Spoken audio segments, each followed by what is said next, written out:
Hello and welcome to your in-depth weekly horoscope for week commencing the 8th of November for the Sun or the Ascendant.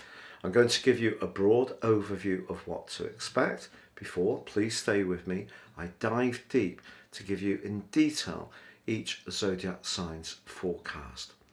Now this week is going to see a very vibrant energy in the sign of Scorpio. It's not just the Sun either. The Sun actually forges a quite beautiful angle to Neptune. Neptune's the planet of dreams and it's in the sign of Pisces. The Sun in the sign of Scorpio, also a water sign. So this combination suggests that if we listen to our instincts, it can be very helpful to us. Now that could be around our physical domain, so it could be around material resources. If we get some hunches, Neptune is helping to guide our decisions, but also it can bring out the most compassionate side of our natures too. So being conscious of other people who are a bit less fortunate financially may see us do something to support a good cause, a charity. But Mercury and Mars are combining in the sign of Scorpio too. Mars is the ruler of Scorpio, so a very instinctive location for the planet of action, but Mercury is how we think. If we put these two together, it can create an extra urgency about how we express our ideas. Mercury also about the words that we use.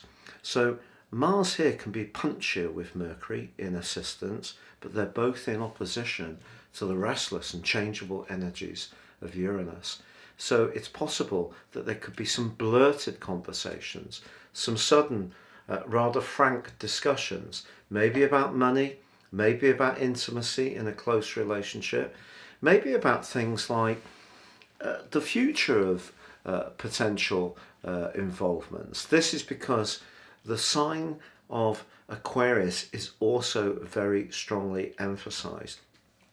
And that conjunction between Mercury and Mars, which is in direct opposition to Uranus, is also just broadly squaring with Saturn too.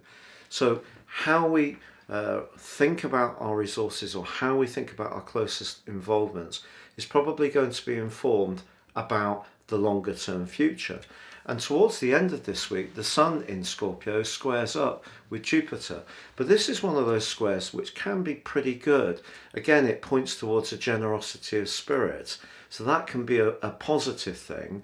But there could be some sudden, quick and fast decision making made around a financial matter this week.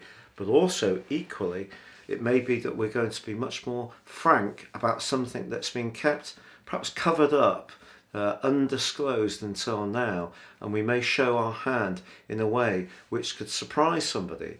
Also, there's a quarter moon which also squares to the sign of Aquarius. This occurs on Thursday. Aquarius energy is very much to do with being democratic. It's about the collective. It's about we, not so much about I. Scorpio energy is that deeper need. And those needs and desires can be very, very powerful. So whatever we're drawn to do, we perhaps need to just think about the consequences, particularly as far as other people are concerned or our longer term future. So if we're tempted by that big ticket item, we need to think that even if we get the finance to buy it, we will still have to pay for it in the longer term. Now please stay with me for your detailed forecast, but if you are new to my channel, I'd be honoured if you would subscribe. Please click or tap on the bell notification symbol. This ensures that every time I release some new material, you will get an alert. Also, if you'd like to get your free daily written horoscope fired to your device each morning, you can do so by clicking on the subscription link beneath this video. I've been writing these for over 25 years. My work is used on some major platforms around the world and including Britain's most read daily newspaper.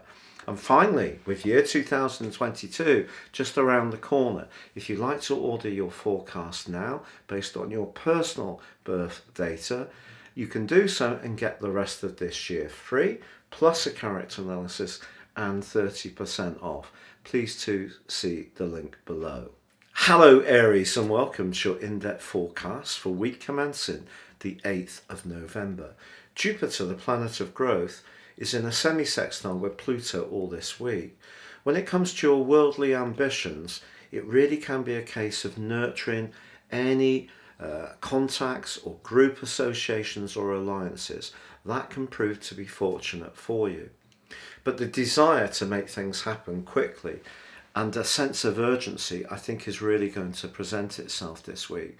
Now, one of the things that you can do that perhaps other zodiac signs lack is very often you can listen to your hunches and instincts, make a quick move, and it often pays off handsomely for you. That's because your ruler Mars is very much about urgency. But Mars is alongside Mercury in a part of your horoscope that would benefit from you not rushing a decision. Yet Uranus in your second solar house maybe is giving you a need to make some quick decisions. And because there's also Saturn in a T-square between these two parts of your situation, that's in your longer term future sector. And of course Saturn can be about restriction and limitations. Perhaps your financial situation is dependent on a collective group decision and you're waiting for someone to support you in something that's important to you. The best way to approach this week, I feel, is by a generous amount of patience. Now, because you are somebody who likes to get on with it, that's not always easy. But by the end of this week, when the Sun is in a much more providential angle to Jupiter and there is a quarter moon, I think you can get a better feel for something you're trying to do and what its prospects will be. So I wouldn't be too hasty around any big decisions, but do stay very open-minded about the type of financial opportunities you can pursue. And equally, when it comes to your romantic situation, there could be somebody in your circle of friends who's starting to take on a much greater appeal to you than you ever thought was possible before.